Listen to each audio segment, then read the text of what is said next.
Soma yo 9. chikichi chikichi chikichi sukuma ndani chikichi chikichi chikichi hepiekele ambali chikichi chikichi chikichi sukuma ndani chikichi chikichi. Hello everybody, welcome to Computer Session. This is Richard. Today we are going to learn about concurrence.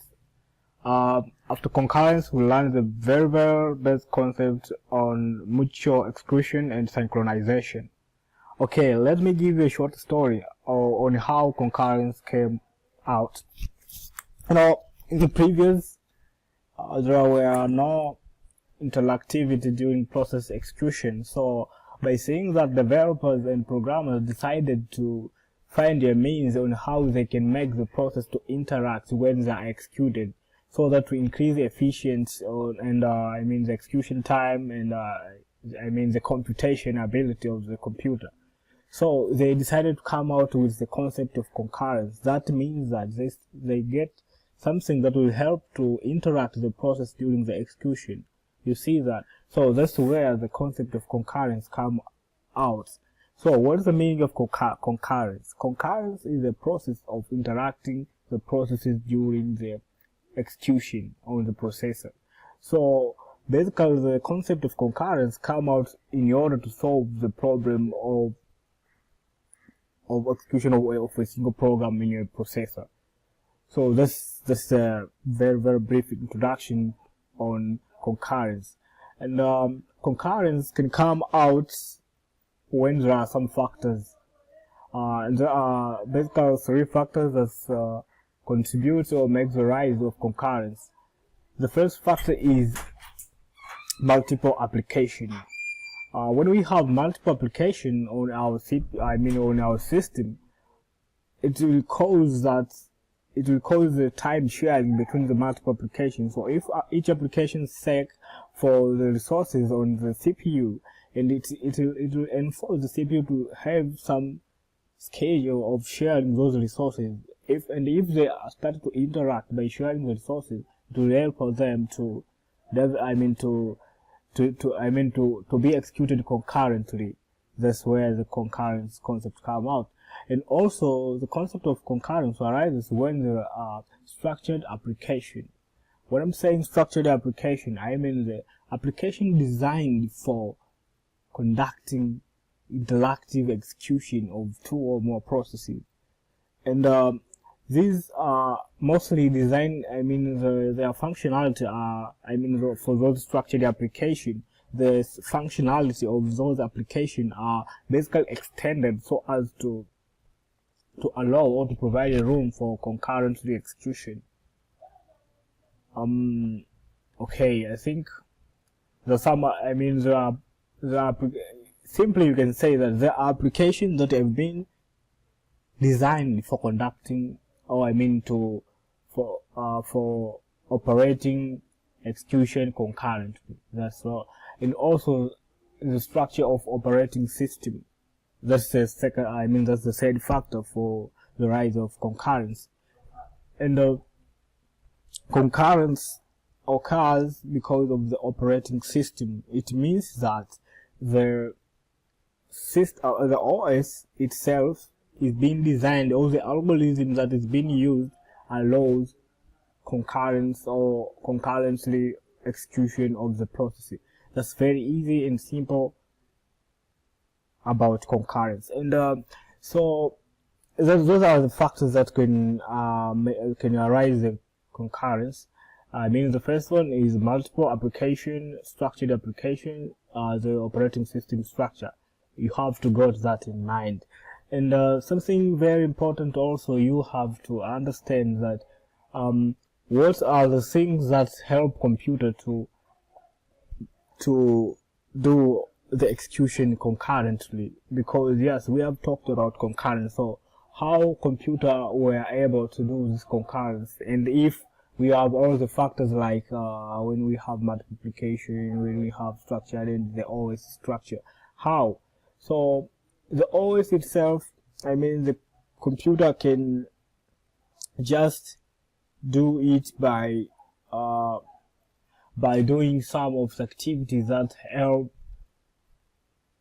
to enable that concurrence, because as I said, the OS of the system is the one that is responsible for designing of the execution. So that OS, and I mean the system itself, because the OS, we say this as a system software, so the OS is the system. So the OS should have some properties or design that will help the concurrence to come out. As I said, operating system is among of the features that, I mean among of the factors that cause concurrence. Okay, so here is some more explanation about operating system and concurrence. So the OS does something so as to make the concept of concurrence or the action of concurrence to come out. We have this, the OS must keep track of various processes. So whatever the process keep track of the processes, it will enable them to, it will be able to organize for according to the nature of these processes. It will be like this, so it will be easy for it to allocate in the allocated resources. You see that? So the second point depends on the second point, and so also the OS, so as to enable concurrence, the OS should protect the data and resources against interference by other processes. Since the processes are interacting and they are sharing, so there should be some means of protection. So the OS has got responsible for that. Okay, we come to ensure the process outputs are independent of the processing speed, and also that's among of the factors. Yeah, so as we have said, that concurrence is concerned with interaction of processes. So it means that how do the processes interact? You see, so how does the process interact?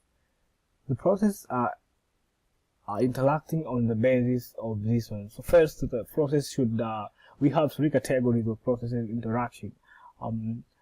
There are some processes that are unaware to each other, and other processes that are indirectly aware, and other processes are directly aware of each other. So when the processes are about to be executed concurrently, the degrees of awareness should be there. If they are not aware, they are not aware to each other, and they are aware, they are directly aware to each other or indirectly aware to each other. So those are the very important things that you have to understand here, because failure to do so, you will not be able to get the real concept of interaction of processes as the meaning of concurrence. So okay, when we are talking about processes that are unaware of each other, it means that they will compete because they don't know how to communicate or how to share, but they will still interact. You see that? And also we have the processes that indirectly aware of each other. If they are aware but indirectly, they will tend to just to cooperate by sharing. They will be sharing, right? Not competing. So they say it's look like we know each other, right? So they will be sharing, you see. But processes, if they are knowing each other, they will be sharing by communication. Hey man, now I'm taking this, so you take this. Somebody may ask how the how the processes don't know each other. Hey, those are things electronical, I can't answer you right now, but that's the concept that we got. So you got it, take it as it is.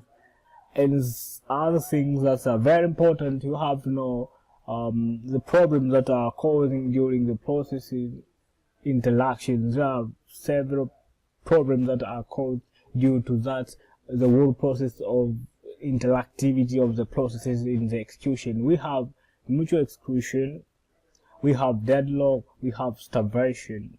These are the problems basically are caused because the process tend to interact, so they cause this problem. When we are talking starvation, we are talking about the the schedule, that's the CPU schedule, that doesn't give a time for execution one process.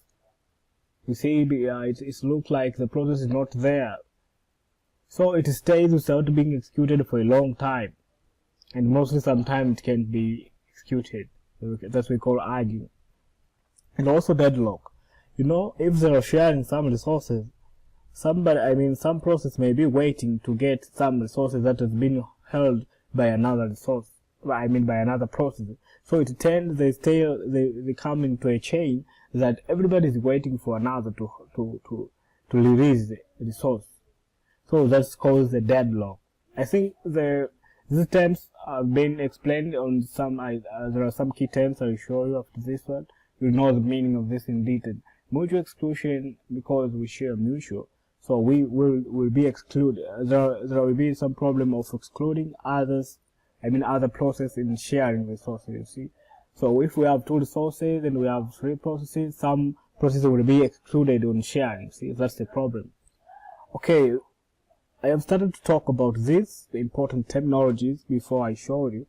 So you have to pass through these important terminologies. These are very basic, and you'll understand all of the terms that I have talked about. Also, lastly, I'd like to talk about the principles of concurrence. What are the things that may read or that are going to be going to be considered when we are dealing with the whole concept of concurrency. These things are very crucial. That's mutual exclusion, semaphores, monitors, message passing, readers, writers. These are the things that will help us to control or to make the interactivity to be conducted efficiently and effectively, right? So in the next session we'll talk about mutual exclusion. Thank you very much. Well, this is Richard.